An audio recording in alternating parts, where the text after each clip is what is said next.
2023 general elections have now become history, with leaders elected at various tiers of government. After the political fireworks that characterized the elections, attention is returning to the business of governance, and Nigerians are beginning to set agenda for the incoming administration. One of the first things clearly spelled out in the Constitution is that the security and welfare of the people shall be the primary purpose of government. Therefore, Nigerians expect a lot from leaders who have been elected to fulfill the deluge of promises made during electioneering.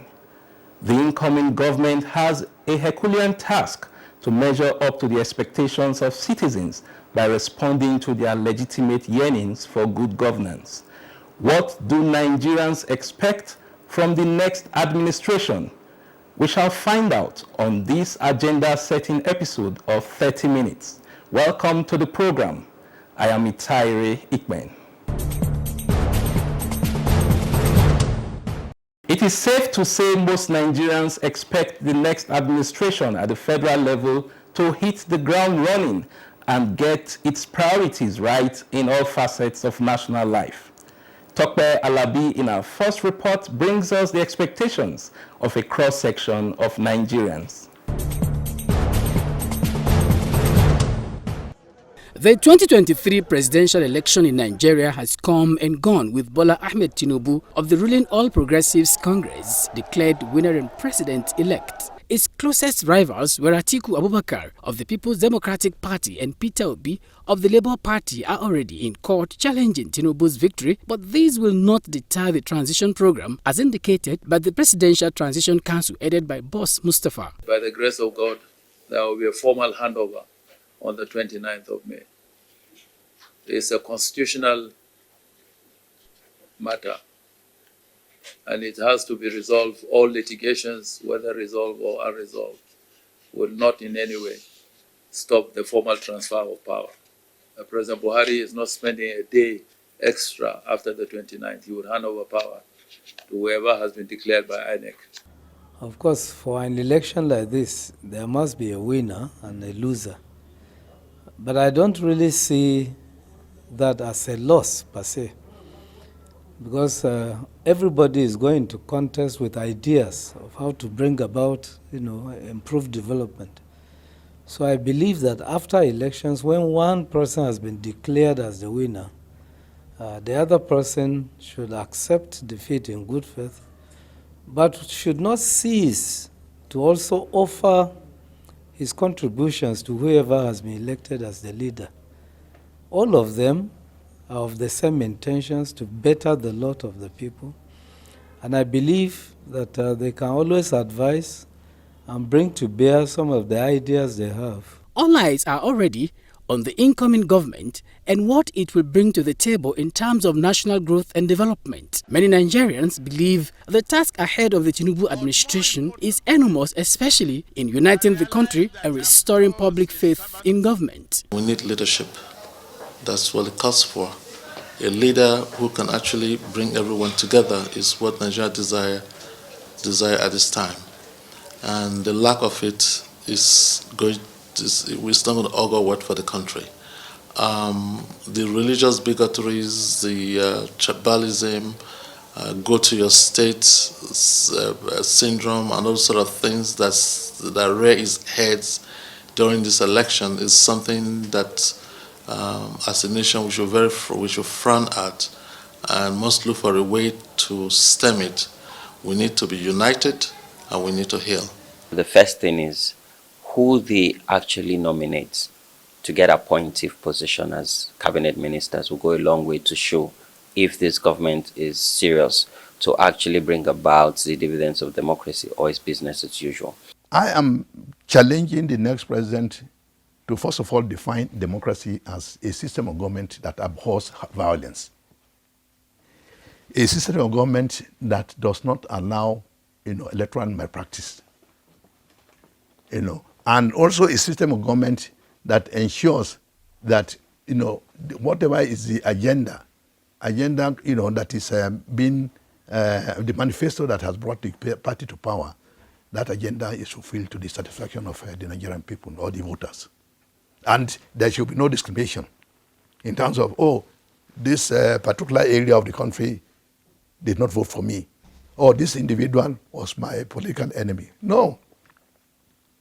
The mandate is, whether or not not everybody voted for you. The mandate was pan-Nigerian. The incoming administration is expected to tackle corruption head-on by taking off from where the Buhari administration stopped, addressing challenges of insecurity, crime and criminality, reducing poverty, unemployment, underemployment and inequality in the society are also among citizens' expectations from the next administration. Then if you look at the social vices we're facing in the country, so high rate of crime, armed robbery, kidnapping, is because there are no jobs. Today we're dealing with over 32% unemployment rate. Apart from unemployment, you're dealing with underemployment because a lot of young people do not have skills. Today the world is talking about ideas and skills. Nobody's even looking at, oh, what degree do you have? Beyond your degree, what value can you bring? Again, it's for the incoming administration to invest in ensuring that even graduates can go and get skills. Education. We have so many universities in this country. We have so many colleges of education in this country. We have so many polytechnics in this country. And every year, these institutions turn out hundreds and hundreds of graduates into the labor market. I'll be the first to also agree with you that the federal government or the government of any type cannot absorb all employment or graduates or those seeking for employment. But it can create an environment, an enabling environment for the private sector to key in and employ these citizens. From the beginning of the year, Nigerians grappled with challenges of fuel and cash scarcity along with the existing national security threats. Many are of the opinion that policies and programs that will impact the ordinary citizens are welcome. The 2023 elections and transition offer Nigeria an opportunity to reposition itself for good governance, sustainable growth and development. Take for instance the health sector. One would have thought that this lesson that the COVID-19 epidemic brought to us would have been a catalyst for us to address this sector very seriously. And so what you have now is you have our young doctors, nurses and the like leaving the country in droves. That is another epidemic that is upon us, and we don't seem to know that it's a very serious situation that needs to be arrested as soon as we can. I'm not sure a day goes by without a Nigerian doctor leaving the country. We don't have enough doctors to begin with. We don't have enough nurses to begin with. Federal government spends or state government spends this huge amount of money to train doctors and nurses, only for the so-called first world to take advantage of them, while we remain lacking in the number of doctors that we have. And I believe that the federal government ought to actually beam its light towards this situation, because it owes it to its citizens to at least give them good health. And so the more they look into it, the better for citizens. The expectation is that the incoming president will consider the security and welfare of the Nigerian people as top priority. My advice to them is they should, look into the masses. They should consider the masses in everything they do, because the masses are really suffering in this country. They should consider the masses. I expect they would have learned from the past, and I expect an improvement based on experience and awareness that we have now. We can't afford to be going back again. We need people that can change this country totally, with a position being given to them. As Nigeria is to have someone who is not self-centered, who is looking beyond the line. What I see with the way I've been going outside the country is just that Nigeria is backward. And number one problem that I see that Nigeria have today, and we need to put more weight into, is the power sector. Because without lights in Nigeria, without power in Nigeria, there is a lot of things that cannot work. There is a huge potential in the African economy and even the global economy, because right now we're dealing with global power play. So Bola Ahmed Tinubu must position Nigeria using his team of vibrant, skilled, and exposed, refined people that would work with him. Now again is to also look at infrastructure. Yes, President Muhammadu Buhari has done really well in investing in infrastructure, but he needs to consolidate on those investments where we can maintain those investments and build on them, particularly getting the right skill, right manpower to run this infrastructural investment. But the biggest investment is human capital development. Again, investing in people, investing in their capacity, and allowing them to deliver and provide each and every one of us with public service. And that's where we would enjoy the dividends of democracy. And if we can do this, we can help rebuild back trust into the society, because trust is important for any initiative of government to work, for any initiative of Bola Ahmed Tinubu to work, to get acceptability and also get popularity. The Nigerian people must first trust him, his cabinet, and his government. So if we can do that, then the Nigerian people would be the one to even market those initiatives, take ownership of it, and even help amplify these various initiatives. Well, Mitaire, before I hand over to you on this episode of 30 Minutes, I want to believe as Nigerians hopefully count down to the May 29 handover to the new administration, expectations are high from the incoming government to live up to its promise of renewed hope and deliver a popular regime of good governance. Of course, Tope, the essence of having renewed hope is for achieving good governance and equitable distribution of resources that will trickle down to ordinary Nigerians through effective and efficient policies and programs of government. All eyes will also be on the legislature to provide laws and oversight for good governance. Dennis Adegunloye, in our next report, takes a look at expectations from the 10th National Assembly, which shall comprise new set of lawmakers and the old. In a few weeks' time, the 10th National Assembly will come into being and will pick up from where the 9th National Assembly concluded. PIB bill, where from the 1st, 2nd, 3rd, 4th, 5th, 6th till 8th could not achieve, 9th Assembly achieved it. Constitution amendment, 9th Assembly achieved it. Electoral Act, 9th Assembly achieved it. And so many other establishment bill and so many other things. Some legislators will be back for another 4-year term, while the majority will be new. Successive assemblies usually acquire for themselves an identity which is generally coined by society. It is common knowledge that the outgoing 9th National Assembly is regarded by Nigerians as being in compliance with the executive, so much so that it has been tagged as a rubber stamp assembly. However, this crop of lawmakers has always vigorously defended their belief that a legislature that works closely with the executive is the best way forward for Nigeria. What are the views of experts in this arm of government? It has always been seasonal, that over 60 to 70% of experienced lawmakers are being shoved out with new ones coming in. Right from 1990, we keep on repeating this. I've been in the 8th Senate. I wasn't in the 9th and I was in the 10th. But if I happen to be in the 11th, I would come with my experience of what I have. But you can see every year we keep on removing people of experience and bringing people of convenience. And this becomes the problem.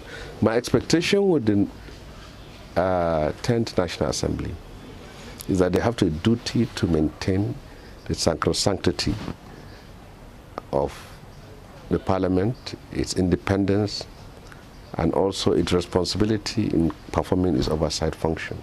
So we have a 9th National Assembly that has acquired the image of being a rubber stamp.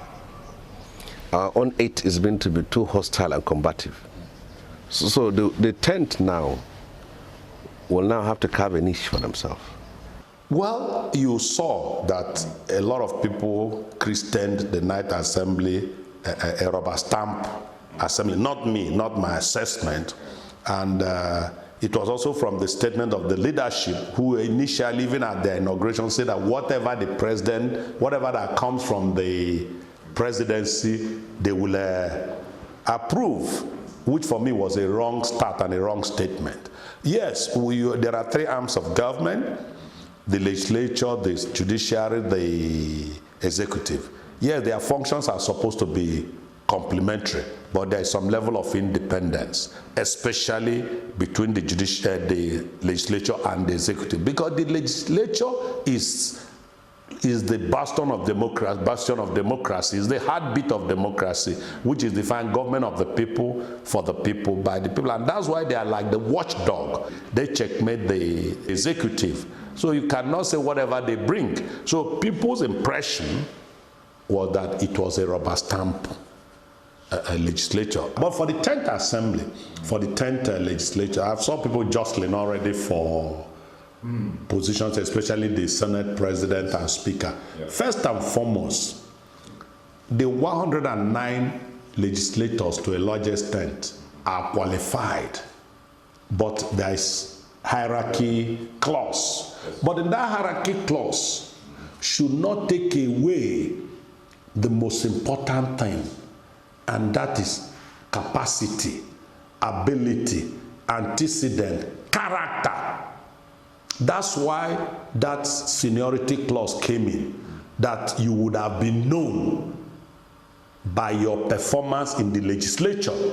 You're not just a rookie or a new person. People don't know about you, but now people should be able to assess you, both your colleagues and outsiders, to see, oh, this man has done well, he's a good legislator, we know his character, we know the person. You know that unfortunately in the legislature, so many people with different characters are there. Because as a senior president, you become primus inter pares, first amongst equals. So you're not only going to defend the legislature, you're also going to defend the country at all levels. And you're somebody we can be proud of. So for me, I think that as they go down to their inauguration, those who will be there, they should be careful, those they choose as their principal officers or presiding officers. And in some cases, if you look at, you don't have enough people, there's nothing wrong reviewing the rules. I think this is the highest rate of turnover of the legislature. And I'm praying that this will be like the beginning of a new legislature that will have confidence of the public, that they will have a confidence that we have to return you. We'll have to move away from what appears to be that governors, when they want to retire, finish, they will have to come as a retirement home. Or people, when you want to do favor to somebody, you have to send him to the legislature. The legislature is the most cerebral, the most intellectual, the number one arm of government. And I repeat, the legislature is the number one arm of government. The second arm of government is the executive. The third arm of government is the judiciary. The fourth arm of government is the press. Now, it is not for naught that the Constitution made it the number one arm of government and says, we the people. That is where the people are. So we should come with the highest level of intellect. And the legislators who have come should know that there is one thing I've always said. It is the laws that you make that a full panel of the Supreme Court will sit and say, what was the intendment of the legislature? I think the legislators coming should take themselves very seriously. Take the legislative work very seriously, because we're having challenge of the Electoral Act, challenge of interpretation, because of some details which were missed at a certain point. I apologize if I offend the legislators, but even the courts have noted the details that were not attended to, and they say that their hands are tied. So this should be a guide to the incoming legislators, that they are not coming for a chop. They are not coming for a show. They should know that they don't have immunity. It is not a place to hide yourselves, from prosecution, But one of the things that I'm happy about, and I know this is going to be very costly for me, I'm very happy that very many governors have lost election to the Senate. Because when the governors come to the Senate, they still sometimes carry themselves as lords and gods. They still behave as if they still enjoy immunity. They still behave as if they have all the commissioners to answer their questions. They still behave as if some 7 people should carry their bag into the chamber. They still behave as if they should have some 53 cars driving and following them in the convoy.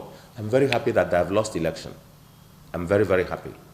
Let the legislature reinvent itself again and be the legislature that was headed by Gali Umana Abba and Dr. Okadigbo Chuba, the Oyi of Oyi.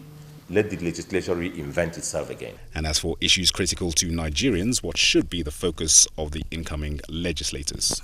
Yeah, we expect that the 10th Assembly that is inaugurated around June this year should be an independent National Assembly from the executives.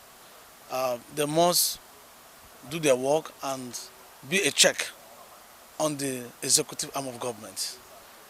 They must be independent in the operation, and they must also take Nigeria first in all that we do. The national interest must be above personal interest or party interest. Because when they are there, the National Assembly, they are no longer representing Nigerians, their constituency or the senatorial district. They should put Nigerians first in all the activities in National Assembly. Because National Assembly is a major arm of government that must bring stability to our democracy. If they play the part of the outgoing 9th Assembly, this nation will be in trouble. Because you can see that the fallout of this election, this 2023 election, there's a lot of, Nigeria has divided much than before. There's serious division, sharp division between Nigerians. The issue of ethnicity, religion, issue of regional issue and all that, and issue of insecurity. So Nigeria is more divided than ever before. So the National Assembly must come in to bridge the gap of the division in our nation and ensure that there's unity to bridge the gap and ensure unity of Nigerians, ensure that democracy is sustained. As I'm talking to you, over 60% of Nigerians have lost confidence in the process. So National Assembly must come on to bridge this gap, ensure unity, ensure that we have one country, and address serious issues of insecurity that are ravaging our nation, address issue of economy, but National Assembly is the mainstay of democracy. So if they play to the gallery, we'll miss it forever. So I wish them well, and I pray that God Almighty will help them as they come on board. Amend where we have not satisfied the masses and do more in those areas. It's only 9th Assembly where you find out that the budget are being funded 100%. They have never been so. There is a lot that the National Assembly, the 9th Assembly have achieved. So we're looking at the funding of the budget, 100% should continue. We're looking at running hand to hand with the executive. We're looking at to have a quality leadership in National Assembly that will take a lead from where this leadership have stopped. It now remains to be seen how the incoming 10th National Assembly will conduct its own brand of legislative work. Will it be a continuation of the stance of the 9th National Assembly? Will we see something more along the lines of the interrogative 8th National Assembly, or will there be something entirely different? Time will tell. Many thanks, Dennis, for your in-depth report. Now, whether the promises made by elected leaders and the expectations of Nigerians will be met within the next political cycle of 4 years, only time will tell. Meanwhile, Nigerians also have a duty to keep tabs on their elected representatives to ensure they work for the greater good of the nation.